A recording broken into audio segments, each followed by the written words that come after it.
Hi there, this is Beth from the Sterling Public Library, and I'm here to talk to you about a couple more books from our young adult collection. The first one is this one, and it's brand new to us. It is called The Summer of Lost Letters, and it's by Hannah Reynolds. And I will read you the first line. I am going to try to explain.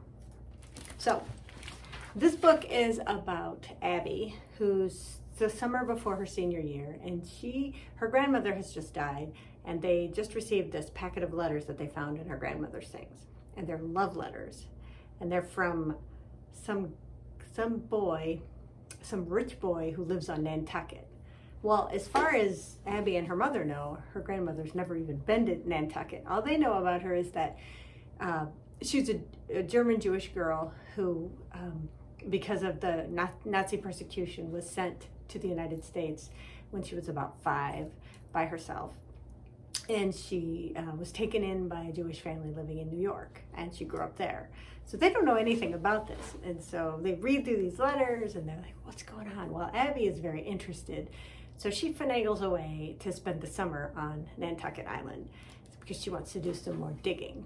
So anyway, there she finds out some stuff. She ends up meeting the grandson of the man who wrote the letters. His name is Noah, and this is a romance, so there is some romance in this book.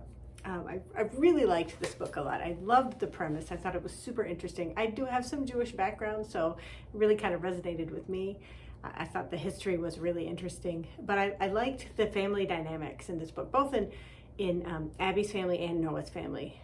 Noah's a little unsure about her digging into this because he doesn't want to make waves in his family. But it's really interesting. I liked the romance a lot. I liked their relationship, and I thought it was pretty healthy and interesting. And I like both the characters. They seem well-rounded, and they do grow.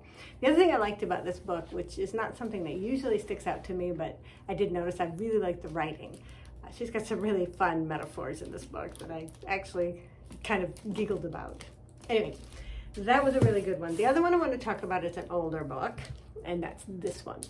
It's called Dragon and Thief, and it's by Timothy Zahn, and it's in the sci-fi fantasy genre. It's in our fantasy genre, but I might call it more sci-fi.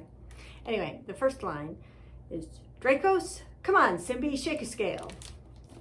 So this has a kind of a really cool premise. The main character, Jack, is a teenager who's kind of living pretty much alone. He has a spaceship, and he's kind of running from the authorities, kind of hiding from the authorities.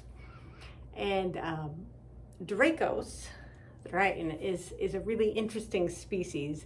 His species is from another part of the galaxy, and they've come there to try and escape persecution from this evil race that's trying to kill them. Well, the thing about Dracos' race is that they're symbiotic, so they find a person who's a host, and so they switch back and forth from a 3D dragon to a 2-dimensional, where they kind of live as a sort of a moving tattoo on a person. And so they end up teaming up, and it's kind of a fun story. There's actually 6 books in the series. This is the first one.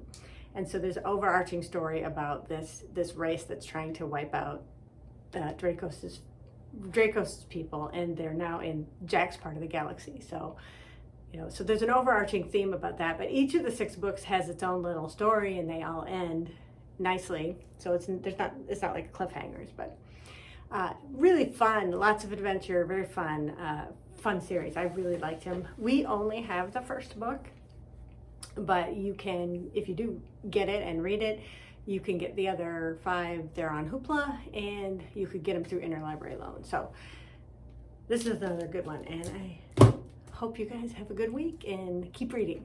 Bye.